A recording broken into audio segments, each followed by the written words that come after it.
Hello guys! For today's video, meron na naman tayong parcel na bubuksan. Nung time nga na dumating to, excited na talaga ako. Kaya naman i-fast forward na natin para hindi na humaba yung video na to. So, umorder lang naman ako ng mga panlinis dito sa bahay. Since sensitive nga ang balat ng baby natin, kailangan talaga maging malinis lagi yung bahay. So, dalawa nga tong in-order ko, isang mop tsaka yung brush sa CR. So, unahin muna natin tong brush sa CR. Since may toddler kami dito sa bahay, kailangan talagang hindi maging madulas yung CR namin. Kaya umorder na ako netong mahabang brush. Ang hirap din kasing mag-brush ng nakaupo. Bukod nga sa brush, meron na din tong pang-wipe. O diba ang bongga na, kaya hindi ka talaga mahihirapang maglinis. So madali lang naman tong buuin, dudugtong-dugtongin nyo lang yung handle niya. Tapos ikakabit nyo lang yung mga brush sa dulo. At okay na, o diba? Sobrang dali lang. Alam nyo bang nabili ko lang to for only 49 pesos. So diba sobrang mura na.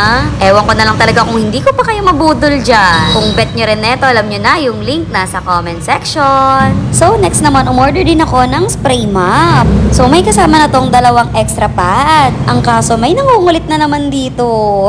O diba, paano tayo magbi-video niyan kung may batang makulit? By the way, balik tayo dito sa mop. Madali lang naman tong assemblein. Dahil hindi pa siya naka-assemble once na umorder ka.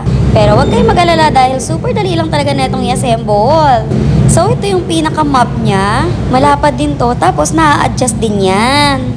Next naman, ito yung handle niya na may kasamang spray. Isa talaga sa dahilan kung bakit in-order ko to dahil may kasama na siyang pang spray. So, dyan nyo ilalagay yung sabon or tubig pag kailangan nyo ng mag-mop. So, ipapasok nyo lang siya dyan tapos dito lalabas yung tubig. So, para magamit nyo yung spray dito sa may handle, meron siyang ganyan. Once na ginalaw nyo yan, automatic na siyang mag-i-spray.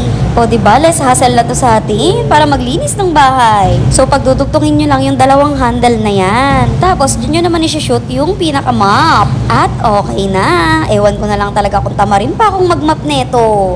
Alam nyo bang nabili ko lang to for only 209 pesos. O diba, sobrang mura na neto. Ewan ko na lang talaga kung hindi ko pa kayo mabudol dyan.